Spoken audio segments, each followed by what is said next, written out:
It's not often that car alarms signal a technology breakthrough, but that's exactly what happened one morning at Weatherford's Revolution Rotary Steerable Technology Center in Tewkesbury, England. It's my staff. They were pretty scared when that happened, I have to say. They reached for the emergency stop button immediately, and I was like, no! That's exactly what we're trying to reproduce.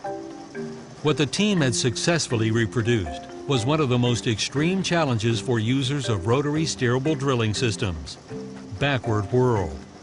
Imagine the shaft is rotating in a clockwise direction, but the stabilizers or the contact points are moving around or rolling around the inside of the borehole in a counterclockwise direction. The important thing about this is that it doesn't occur at synchronous speed with the shaft speed.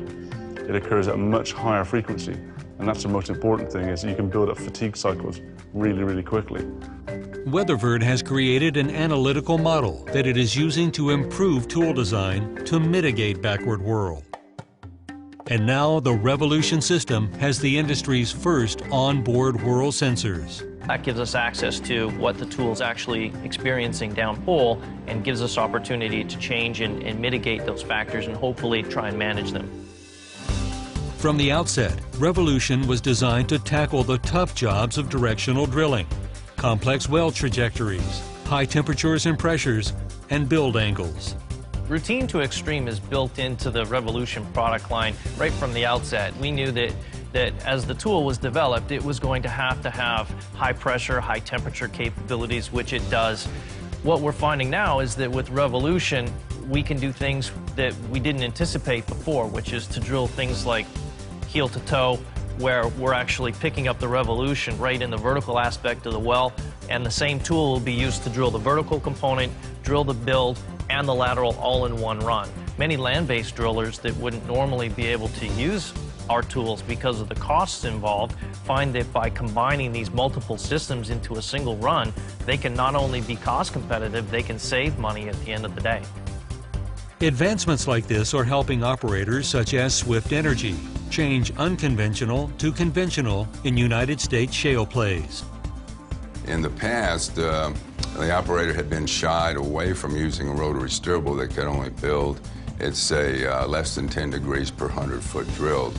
We were able to successfully build it 10 degrees per 100 over the vertical section, which cut our drilling time for the curve versus motor drilling from about 5 to 6 days to actually less than 2. For operators throughout the world, successful drilling can be equated to 3 factors: safety, time, and money. That's what's driving technology advances and will continue to drive them. The technology has evolved and is tested in the field, much like Swift has tested it. I think new innovations and new appetite for using the technology may come into play. Today, 40% of all wells drilled suffer from backward whirl. Weatherford plans to be a leader in preventing it. In the meantime, it is leading efforts to understand and mitigate it. Everybody who's involved in rotary drilling in any sense needs to be really interested in backward whirl and really take it seriously. And I think we'll see in the near future, more and more people doing investigations and taking steps to try and minimize this phenomenon. The Weatherford Revolution Rotary Steerable System, making the extreme routine.